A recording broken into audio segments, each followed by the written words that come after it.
You know, ever since we met, it's just not the same when you're not around. Got really attached to you. And yeah, I'll say it, I miss you when you ain't around. I just got my tractor back from the shop. Who'd you think I was talking about? But yeah, they got the air conditioner fixed. It only took them 3 whole weeks. And they charged me like I paid that one man's salary for the whole 3 weeks too, I think. Is that how it works with you? I swear, I know after COVID, prices went up allegedly 3 to 8% inflation. I'm thinking it's more like 50%. Because I think everything I've had done to anything has cost double what it used to cost.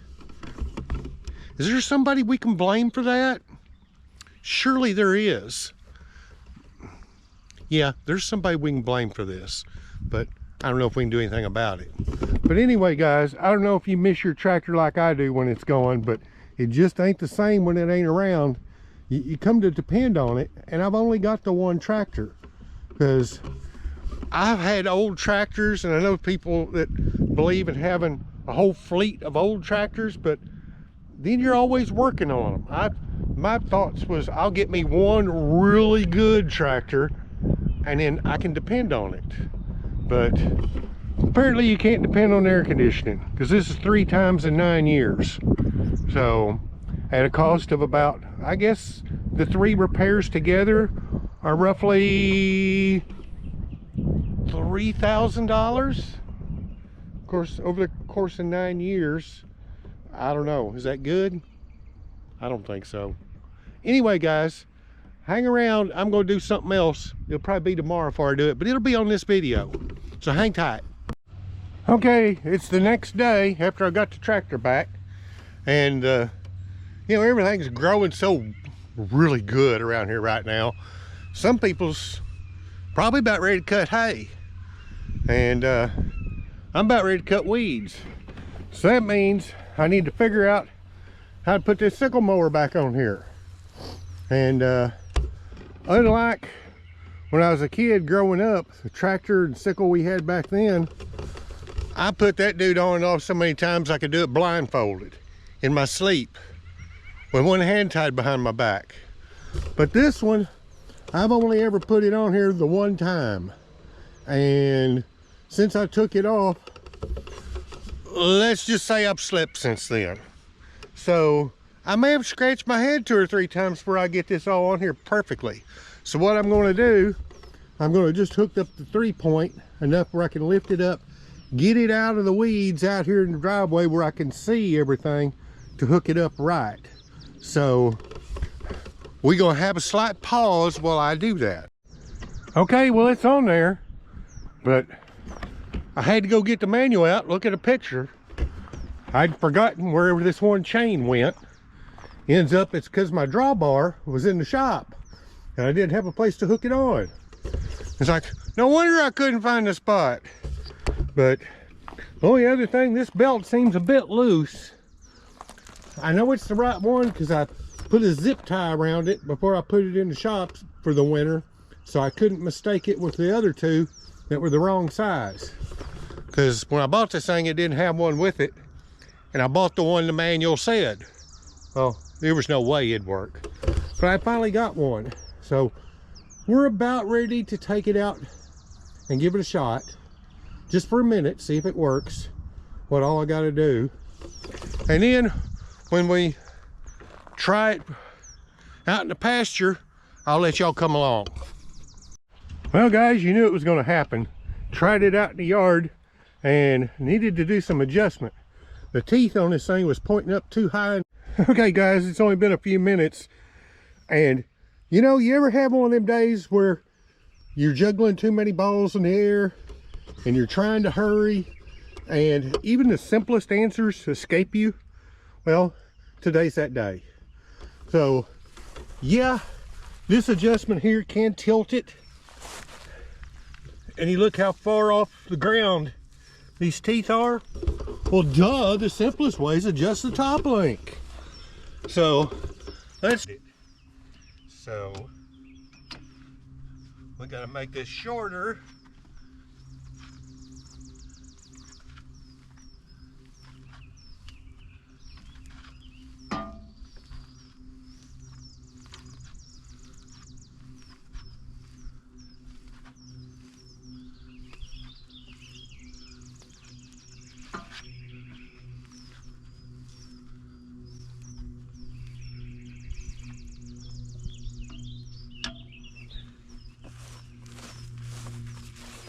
Okay, there we go. It was just as easy as that. Or before I could get my fist under it, now it's only a couple inches off the ground. Perfect. So, it's just one of them days. Well, it's about lunchtime. Now I got babies to bottle feed. And then maybe we'll take this out in the field and play with it. Just hang loose. We'll let you see. Okay guys, we're back in the tractor after lunch. And we're ready to see if the mower will do what it's supposed to do. So let's see here if we can make this happen. Oh, a lot of this window's curved.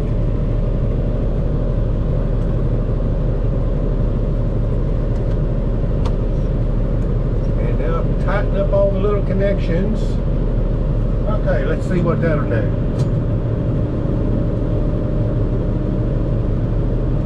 Well, it's getting cold enough in here, I gotta turn it down.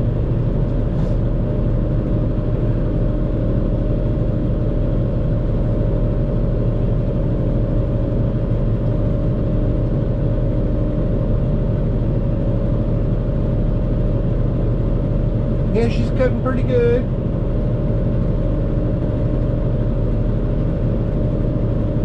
Used to just bush hog all this, but ends up this thing's actually faster. I know I'm going slow right now, but I can cover more acres per hour with this than I can with a bush hog. And that is the name of the game, get done as fast as possible. So, because there's 14 other things you got to do.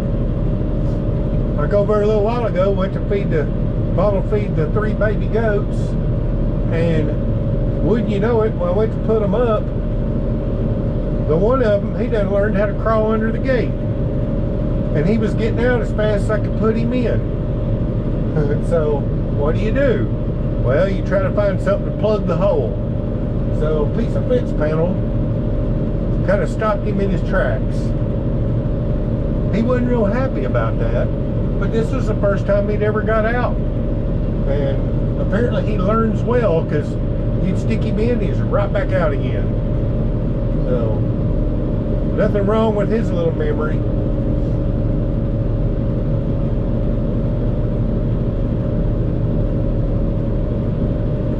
And there's something that's kind of hypnotic about using a sickle mower. Between that chatter,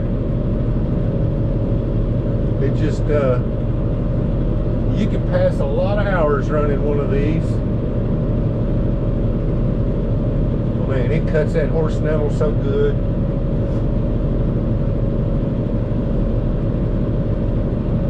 And that old yarrow stuff, it's supposed to be medicinal, but how much medicinal do we need out here? It ain't like the cows eat it. They say it'll stop bleeding, you can put it on a wound and stuff like that. And I guess it works, but we only need so much of it.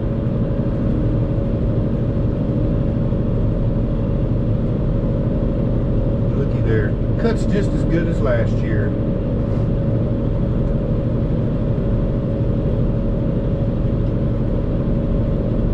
I really like the way one of these cuts. It doesn't just beat it to death like a bush hog does. It scissors it off. So you get a cleaner cut that, to me, is healthier for the plant than just a big old gaping wound that is being pulverized to death. I'm not going in any specific pattern here. I'm just making a couple laps through the middle of the field, through some of the worst of it, seeing how it does. Oh yeah, she's laying it down just like she's cutting hay. That's good.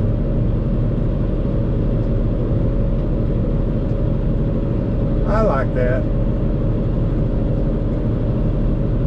Now next week, folks, probably going down to the new farm, and we got some more fencing to do. So that's probably what next week's episode is going to be all about. So next week, I've been mowing yards every other week around here, and so next weekend is going to be mowing all the yards, and between the run down to the other farm to get some more fencing done. So we probably won't be back to any of this kind of mowing for a couple weeks. So by then it'll probably be knee deep. So, but at least I got the machine ready in time. It's been one of them weeks, and the countdown has commenced, y'all, in case you didn't know it. I'm now 7 weeks from retirement. So we're going to get to do a lot more of this stuff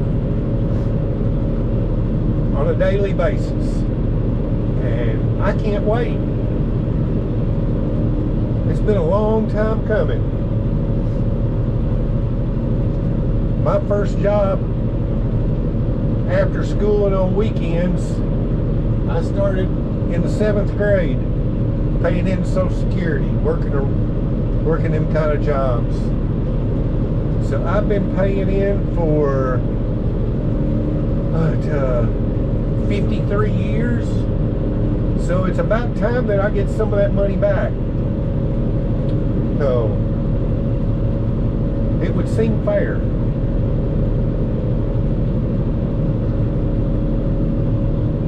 But anyway, guys, I'm sure glad you got to come by and watch me play with my mower. And you know, if you get a chance, come back by next time, and we'll do something just as fun, I promise. And in the meantime, I'll leave the gate open for you.